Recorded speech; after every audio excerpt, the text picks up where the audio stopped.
आणि बदनाम होत राहिला माझा संभाजीराजा.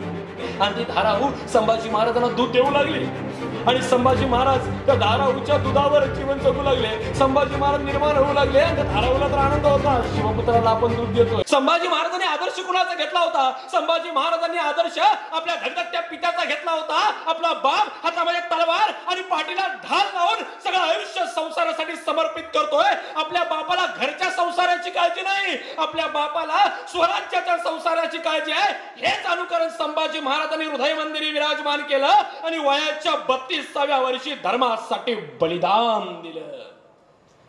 ज्या वयाच्या 32व्या वर्षी आम्ही काय करतोय आणि वयाच्या 32व्या वर्षी संभाजी महाराज धर्मासाठी बलिदान देतात. हे अनुकरण कोणाचं? हा आदर्श कोणाचा? तो छत्रपती शिवाजी महाराजांचा. मी नेहमी सांगतो बरं का, माझ्या 32 मनांच्या सुवर्ण सिंहासनावर रूढ झालेल्या छत्रपती शिवाजी महाराजांना फक्त 50 वर्षाचं आयुष्य लावलं. 32 मनांच्या सुवर्ण सिंहासनावर रूढ झालेल्या छत्रपती शिवाजी महाराजांना फक्त 50 वर्षाचं आयुष्य लाभलं. माझ्या राजाला जर दीर्घायुष्य लाभलं असताना तर प्रत्येक मावळ्याच्या घराला सोन्याचं दार लागलं असतं. एवढा माझा राजा अभ्यंत होता, एवढं माझ्या राजाचं कर्तृत्व होतं, एवढा सर्वश्रेष्ठ राजा होता. आणि याच राजाचं अनुकरण संभाजी महाराजांनी केलं. संभाजी महाराज घडले हे शिवाजी महाराजांच्या संस्कारातून निर्माण झाले. आणि शिवाजी महाराजांचा आदर्श घ्यायचा तो कशा पद्धतीने घ्यायचा? आताच्या काळामध्ये 80% 80 मार्काच्या पेपरमध्ये नापास झाला तर आमची तरुण आत्महत्या करतात. का?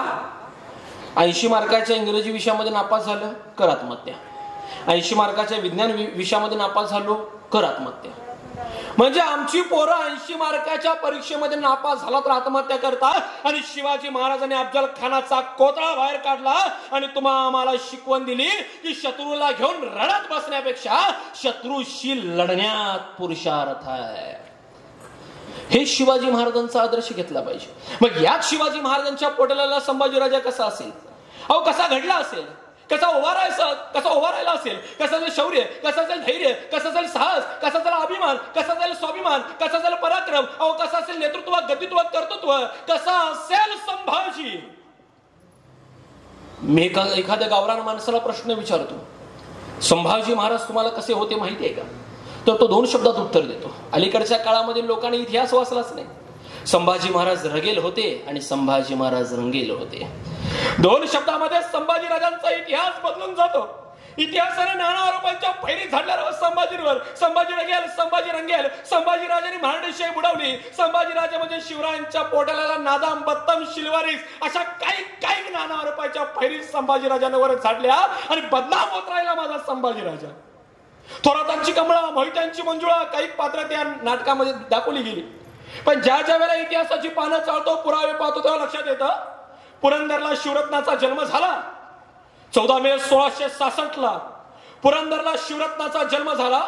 आणि आपल्या ज्येष्ठ पुत्राची याद म्हणून मासाहेब जिजाऊंनी त्या पुरंदरला शिवरत्नाचा जन्म झालेल्या पोराचं नाव ठेवलं संभाजी. सगळ्या स्वराज्याला आनंद झाला होता. रयतेच्या डोईवर सुखाचं छत्र धरणारा शिवाजी महाराजांच्या नंतर स्वराज्य अभेद ठेवणारा शिवपुत्र जन्माला आला होता आणि त्या शिवपुत्राचं नाव ठेवलं संभाजी. स्वराज्यामध्ये बाळकृष्ण जन्माला आला होता, स्वराज्याचा श्वास जन्माला आला होता आणि त्याचं नाव ठेवलं संभाजी. आता संभाजी नाव का ठेवलं? याचं कारण शिवाजी महाराजांना थोरले बंधू होते. शिवाजी महाराजांना थोरले बंधू होते. मासाहेब जिजाऊंना थोरला पुत्र होता. त्या थोरल्या पुत्राचं नाव संभाजी. त्या थोरल्या पुत्राला अफजल खानानं ठार मारलं होतं. आपल्या थोरल्या पुत्राची याद म्हणून मासाहेब जिजाऊंनी शिवाजी महाराजांच्या पुत्राचं नाव ठेवलं संभाजी. शिवाजी महाराजांना थोरले पुत्र होते बरं का. त्या थोरल्या पुत्राला अफजल खानाने ठार मारलं होतं आणि भोसले कुळामध्ये संभाजी या नावाला संघर्ष फाड होता. त्या संभाजीला तर अफजल खानाने ठार मारलंच होतं आणि या संभाजी महाराजांना 32व्या वर्षी बलिदान द्यावं लागलं होतं. भोसले कुळामध्ये संभाजी नावाला संघर्षच होता आणि या पोरग्याचं नाव ठेवलं संभाजी. आणि बघता बघता संभाजी महाराज घडू लागले.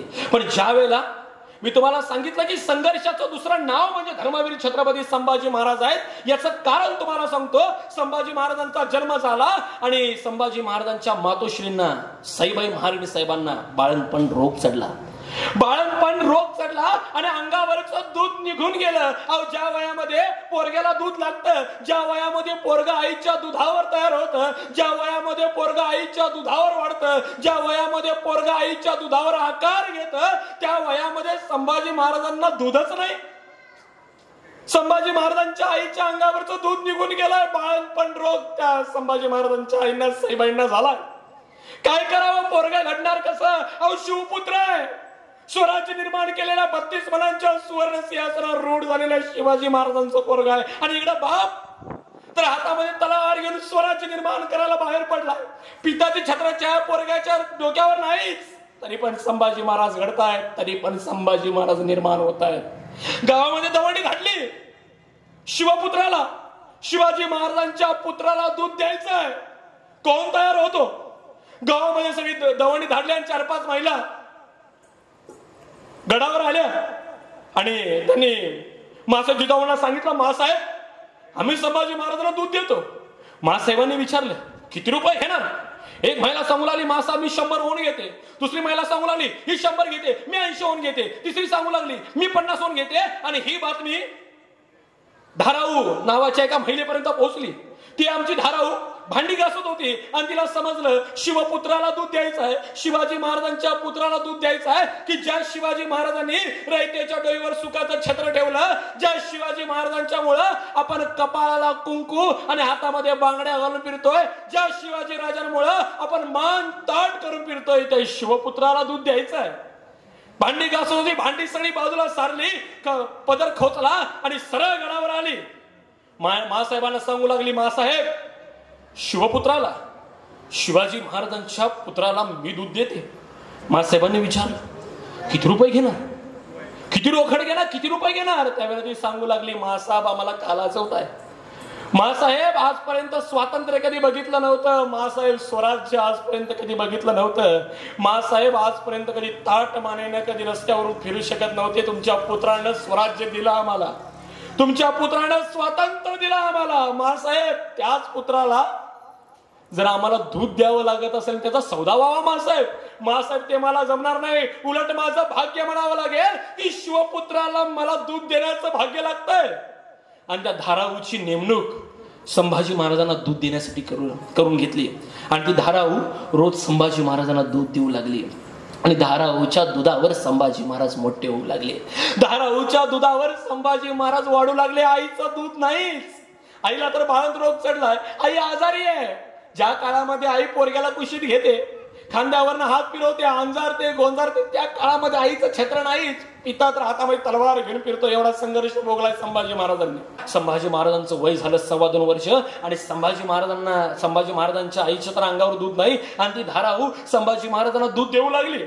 आणि संभाजी महाराज त्या धाराऊच्या दुधावर जीवन जगू लागले. संभाजी महाराज निर्माण होऊ लागले. त्या धाराऊला तर आनंद होता, शिवपुत्राला आपण दूध देतोय, शिवाजी महाराजांच्या पुत्राला दूध देतोय. धाराऊला आनंद होता.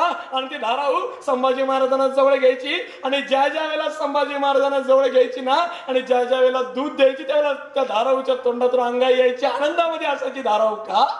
शिवपुत्राला आपण दूध देतोय, स्वराज्य निर्माण केलेल्या शिवाजी महाराजांच्या पुत्राला दूध देतोय. आणि ती अंगाई म्हणत असताना की धाराऊ म्हणायची की ओठ कोरडे शंभू बाळाचं, पाना धाराऊला फुटतो ग.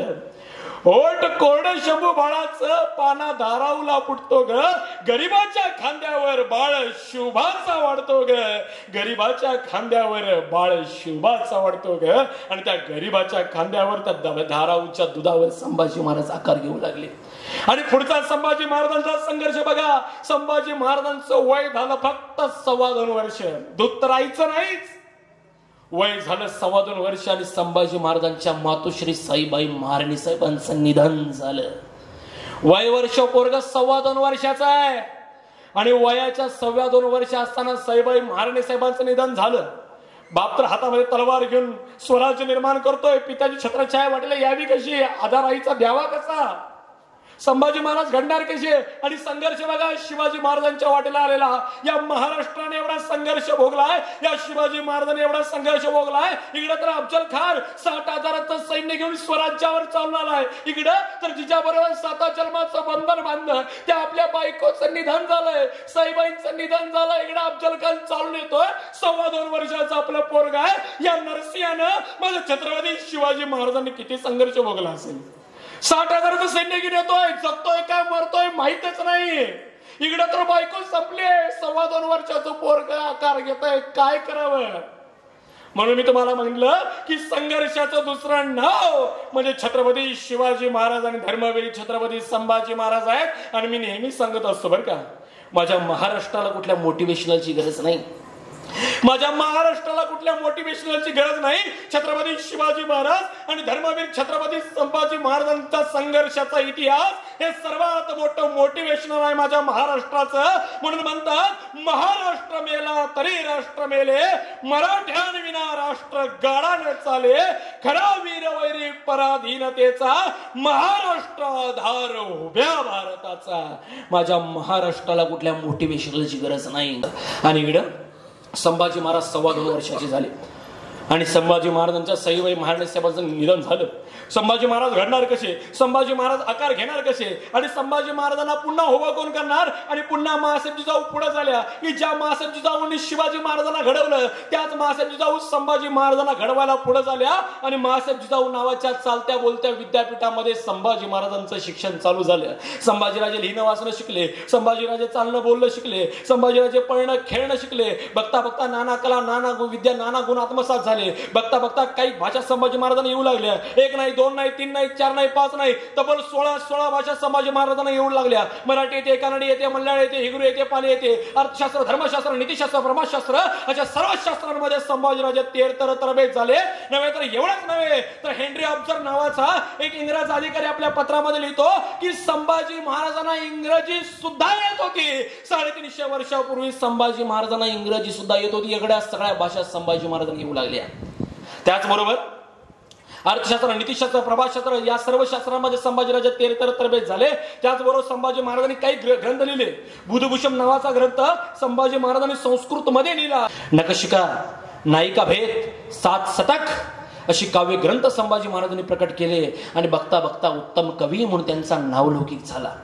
तत्कालीन काळामध्ये पळत्या घोड्याला एका पायावर उभा करणारा आणि डोळ्याची पापणी लावते ना लावते तोच गारगल फिरवणारा या जगाच्या पाठीवर एकच योद्धा झाला.